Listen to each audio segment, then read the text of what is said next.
जय हिंद। आज हम क्लास 10th इलेक्ट्रिसिटी नाम का जो चैप्टर है उसे ही फर्दर प्रोसीड कर रहे हैं। लास्ट टाइम हमने कुछ बातों को समझा था, तो आज हम उसके आगे समझते हैं। तो आज हम सबसे पहले समझेंगे कि इलेक्ट्रिक करंट क्या होता है, इलेक्ट्रिक करंट को कैसे मेजर किया जाता है, कन्वेंशनल करंट क्या होता है, और भी कुछ चीज़ों को आज समझेंगे। तो चलिए स्टार्ट। तो देखिए, सबसे पहले आप समझिए इलेक्ट्रिक करंट का क्या मतलब होता है। हिंदी में इसे कहते हैं विद्युत धारा, ठीक है, विद्युत धारा हिंदी में कहते हैं। और देखिए, धारा का क्या मतलब होता है। मान लीजिए मेरे पास एक बाल्टी में पानी भरा है, ठीक है, तो बाल्टी में पानी अगर भरा है और मैं उसे उठाता हूँ और फेंक देता हूँ तो पानी क्या होगा, बह जाएगा। उसी तरह से अगर मेरे पास एक बाल्टी दूध है और मैं इस तरह से फेंक देता हूँ तो वो दूध भी क्या हो जाएगा, बह जाएगा। तो वो जो बह गया, दूध बह गया, पानी बह गया, तो उसे हम कहते हैं धारा। उसे हम कहेंगे पानी की धारा और दूध की धारा। उसी तरह से अगर एटमॉस्फेयर में हवाएं बहती है किसी पर्टिकुलर डायरेक्शन में तो हम कहते हैं कि एटमॉस्फेयर में एयर करंट है। उसी तरह नदी में जैसे पानी बहता है तो हम कहते हैं कि पानी में वाटर करंट है। आपने लोगों को कहते हुए सुना होगा कि नदी में पानी की धारा काफ़ी कम है या फिर काफ़ी अधिक है। अब इसका क्या मतलब होता है, समझिए। पानी की धारा तेज है, मतलब क्या हुआ कि पानी बहुत ज़्यादा मात्रा में बह रही है, तो हम कहते हैं कि पानी की धारा काफ़ी तेज है। और वही अगर पानी कम बहे, ठीक है, कम गति के साथ अगर बहता है तो हम कहते हैं कि पानी की जो धारा है वो काफ़ी। समझिए कि इलेक्ट्रिक करंट क्या होता है। इलेक्ट्रिक करंट का मतलब ये हुआ कि चार्ज को किसी भी तरह से अगर हम चार्ज को फ्लो करा दें तो हम कहेंगे इलेक्ट्रिक करंट है। अब ये चार्ज इनडायरेक्टली फॉर्म में हम कहें तो ये इलेक्ट्रॉन की बात हो रही है यहाँ पे। अगर हम इलेक्ट्रॉन को किसी प्रोसेस के थ्रू से अगर हम उसे धक्का दे दें तो वो बहने लगेगा और हमें क्या होगा, इलेक्ट्रिक करंट मिल जाएगा, ठीक है। हम उसे कहेंगे इलेक्ट्रिक करंट। तो अब आप समझे कि इलेक्ट्रिक करंट क्या होता है। तो हम इसे लिख लेते हैं एक डेफिनेशन छोटा सा कि electric current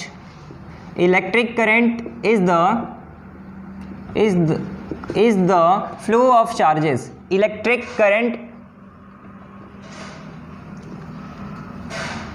current is the flow of charges, ठीक है। और ये चार्जेस का ये मतलब हुआ इलेक्ट्रॉन, और इलेक्ट्रॉन पे ही होता है चार्ज। तो इस बात को आप समझ जाइए, यहाँ पे कंफ्यूज मत होइए कि ये चार्ज क्या है। यहाँ इलेक्ट्रॉन की बातें की जा रही है, ठीक है। तो यहाँ पे मैंने आपको बताया कि electric current is the flow of charges. Understood. चलिए अब हम एक एग्जाम्पल के साथ इसे समझते हैं, क्योंकि examples are the best way to understand. तो मान लीजिए मेरे पास ये एक मटेरियल है जिसमें ये इलेक्ट्रॉन इस तरह से मूव करता है। देखिए ये सब इलेक्ट्रॉन है, ओके।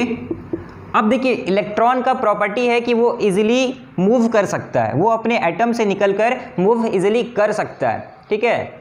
तो यहाँ पे क्या होगा कि लाखों करोड़ों इलेक्ट्रॉन ये इस तरह से आगे बढ़ते हैं, आगे मूव करते हैं।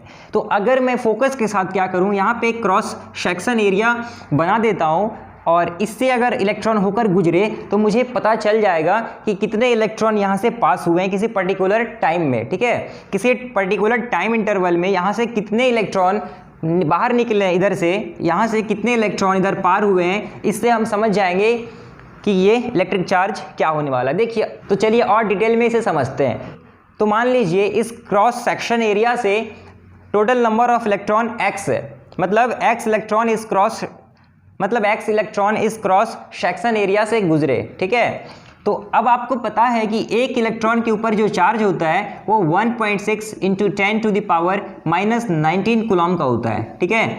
इतना चार्ज होता है एक इलेक्ट्रॉन के ऊपर। और आपको पता चला, मैंने बताया कि क्रॉस सेक्शन एरिया से x इलेक्ट्रॉन किसी पर्टिकुलर टाइम इंटरवल में गुजरा है। तो अब देखिए, मैं अगर आपसे कहता हूँ कि यहाँ से कितने चार्ज यहाँ पे हमें मिल पाया, ठीक है। एक इलेक्ट्रॉन पे इतना चार्ज है और टोटल नंबर ऑफ इलेक्ट्रॉन इतना है। तो मैंने आपको बताया कि टोटल x इलेक्ट्रॉन यहाँ से गुजरे और एक इलेक्ट्रॉन के ऊपर जो चार्ज होता है वो -1.6 इंटू 10⁻⁻19 कूलम का होता है, ठीक है। तो अब अगर मैं इन दोनों को मल्टीप्लाई करूँ तो मान लीजिए मैं आपसे कहता हूँ कि मुझे 20 कूलम का चार्ज मिला, ठीक है, 20 कूलम का चार्ज मिला। अब ये कुछ नंबर हो सकता है, ये पॉजिटिव इंटीजर है, यहाँ प्लस और ये माइनस। तो एक्चुअल में मुझे यहाँ माइनस लिखना चाहिए, तो अभी हम सिर्फ मैग्नीट्यूड पे ध्यान देते हैं। माइनस प्लस को आप एक मिनट के लिए साइड में रख दीजिए। तो एग्जाम्पल के लिए मैंने माना कि 20 कूलम का चार्ज मुझे मिला, ठीक है, और 20 कूलम का चार्ज मैं नोटिस किया तो मुझे 5 सेकेंड में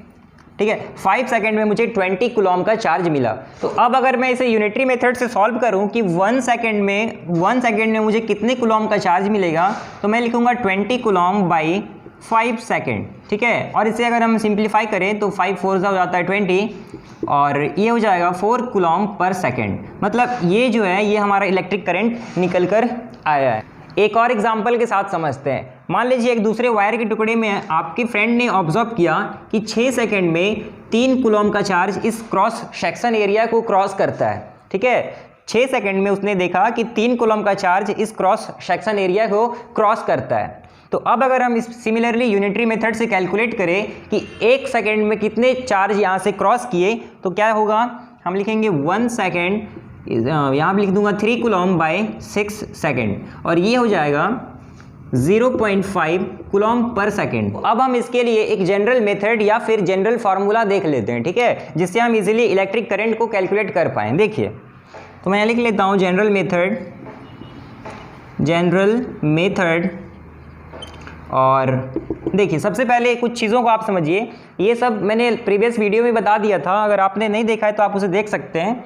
देखिए, इलेक्ट्रिक चार्ज को हम कैपिटल लेटर Q के साथ डिनोट करते हैं, ठीक है। इलेक्ट्रिक चार्ज को हम इसे डिनोट करते हैं और I, कैपिटल लेटर I के साथ हम इलेक्ट्रिक करंट को डिनोट करते हैं। इलेक्ट्रिक करंट को हम कैपिटल लेटर I के साथ डिनोट करते हैं और T से हम टाइम को डिनोट करते हैं। देखिए, Q से हम इलेक्ट्रिक चार्ज को मेजर करते हैं और कैपिटल लेटर I के साथ हम कैपिटल लेटर I से इलेक्ट्रिक करंट को और T से हम टाइम को डिनोट करते हैं, ठीक है। अब देखिए, अगर मुझे इलेक्ट्रिक करंट निकालना हो तो इलेक्ट्रिक करंट के लिए मैं लिखूंगा कैपिटल लेटर I और इसके लिए आप ये देखिए कि यहाँ पे जब मैंने इलेक्ट्रिक करंट को निकाला तो मैंने लिखा इलेक्ट्रिक चार्ज को और अपोन में लिखा टाइम, मतलब Q बाई T मैंने लिखा।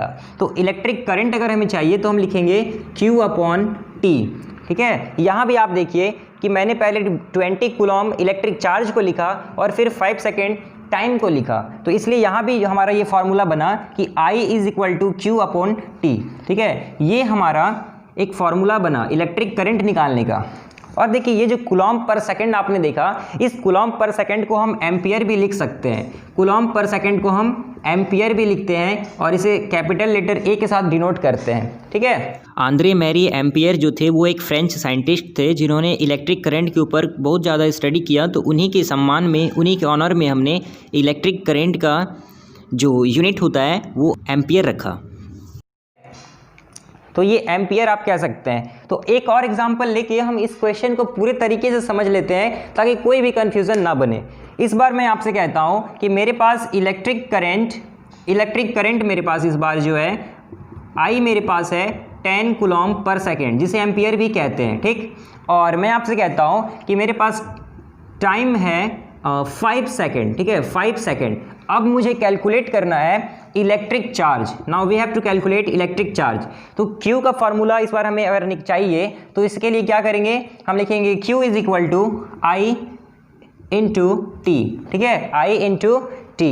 इस बार हम लिख देंगे 10 coulomb per second into time हमारे पास था 5 सेकेंड। तो देखिए, ये सेकेंड और सेकेंड कैंसिल हो गया और हमें मिला 50 कूलम। ओके, हमें मिला 50 कूलम। ये हमारा आंसर आ चुका है। ये मैंने क्या किया, मैंने आपको बताया कि हमारे पास इलेक्ट्रिक करंट था 10 कूलम पर सेकेंड या फिर 10 एम्पियर और टाइम हमारे पास है 5 सेकेंड। हमें इलेक्ट्रिक चार्ज निकालना था, तो इसके लिए फार्मूला क्या बनेगा, इसी से आप कैलकुलेट कर सकते हो इस तरह से, ठीक है, बाई क्रॉस करते हुए। तो I इंटू टी, तो इसे जब मैंने कैलकुलेट किया तो आया 50 कूलम। ये हमारा आंसर आया, इलेक्ट्रिक चार्ज 50 कूलम। अब ये आप समझ गए होंगे। चलिए एक और इंपॉर्टेंट चीज़ को समझते हैं। देखिए, अब हम समझते हैं कि इलेक्ट्रिक करंट का डायरेक्शन क्या होता है, ठीक है। इलेक्ट्रिक करंट का डायरेक्शन क्या होता है। अब आपके मन में ये सवाल होगा कि अगर इलेक्ट्रॉन इस डायरेक्शन में फ्लो कर रहा है तो इलेक्ट्रिक करंट का जो डायरेक्शन होगा वो राइट की ओर होगा, ठीक है। अगर मैं कहूँ कि वाटर जो है वो राइट डायरेक्शन में फ्लो कर रही है तो वाटर करंट राइट डायरेक्शन में फ्लो होगा, लेकिन इसका बिल्कुल ही अपोजिट होता है। अगर इलेक्ट्रॉन राइट डायरेक्शन में फ्लो करे, राइट डायरेक्शन में, तो इलेक्ट्रिक करंट जो होता है वो लेफ्ट डायरेक्शन की ओर होता है, अब ऐसा क्यों होता है समझिए। देखिए पहले कुछ समय पहले तक हमें ये नहीं मालूम था कि इलेक्ट्रॉन, प्रोटॉन और न्यूट्रॉन क्या क्या होता है, ये सब भी कुछ होता है।